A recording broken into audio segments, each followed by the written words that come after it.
So see you group, silence please. Willem is going to give you the demo. Hello, welcome everybody. My name is Willem, as he said. Welcome to Captain Hoese, Head Willem.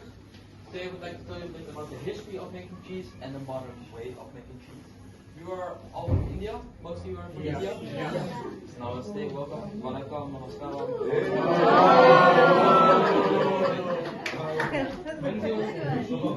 So let's start with the history. The guy with the beard holding the cheese has he did it himself. He founded the company about 51 years ago, and that is his son Bieber. Bieber now runs the company, he owns the company, and he pays my salary, so I'm very happy with him. He's a very good guy. So let's start with the cheese making process. You see this container over here, we add about 200 liters of milk into this. And it could be sheep milk, goat milk, or the most traditional one, cow milk of course. And we heat this up to 29 degrees. And 29 degrees is special because this enzyme called rennet will activate at 29 degrees with the milk.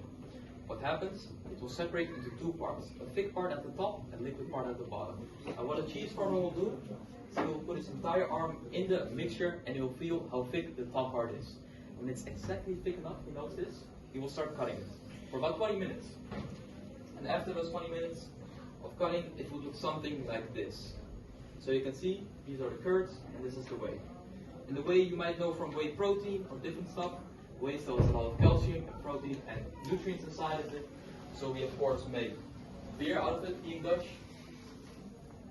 And we also feed it to our farm animals. And the curds we make actual cheese from. The curds we will put into a press like this. This is a pretty old one, it's pretty historic. This we will use to press it like this with a cheesecloth. These are for the bigger ones over there. But for the smaller ones you see behind me, we will use something like this. This is way more efficient.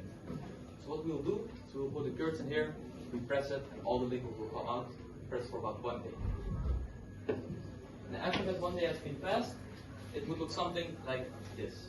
So it's already the shape of the cheese, but it's not the color or the flavor we want. And to fix this, we will put it in a salt bath for about 1 day. This will also help with the preservation of the cheese. And after we let it dry, we paint it with some wax, so to prevent fungus from growing in it. And then we start the most important process of making cheese, the aging process. Now what I will do, I will give you this one. You can feel it, you can feel the wax, you can feel how soft it is, you can pass it around. That one is about 1 month old, so that's a young cheese. 6 months old is a mature cheese, and 1 year, the oldest we sell in the store, is an extra old cheese. Now this one is 3 years old. This is only to show you guys, we don't actually sell this one. It's very hard, see? So what happens when you age a cheese? Moisture escapes from the cheese and salt crystals form. So the older cheese gets, the saltier and the more flavor the cheese gets. Now we have a ton of different cheeses in the store. We of course have Gouda from Notes. And every cheese you can check if they're vegetarian with the green mark, okay?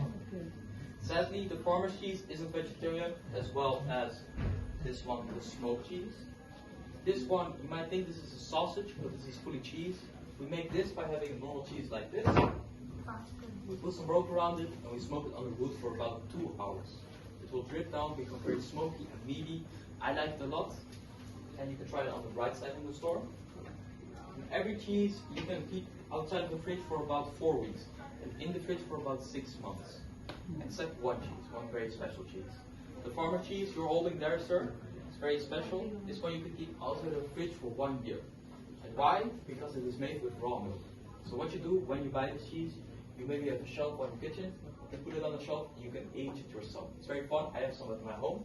You put it on the shelf, you flip it every day to keep the salt levels even, and you can age it for 6 months for a mature cheese, for 1 year for extra old, and if you do it for 3 years, you can scare people with it, or hit people with it. It's very fun. Or kill them. Yes, exactly. Show it on Pakistan. That was the presentation. Do you have any questions? For vegetarian cheese, you use rennet? For vegetarian, yeah.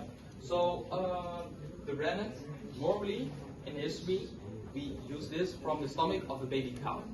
That's where we get them. Because the stomach of a baby cow, because the baby cow will get the milk from the mother, and he will put it into cheese. So that's why we take the enzymes from the cow. But the vegetarian one, the enzymes are made from plants in the laboratory. So those are vegetarian. Only the ones with the green marker. So the smoked cheeses and the farmer cheese, sadly not. Any more questions?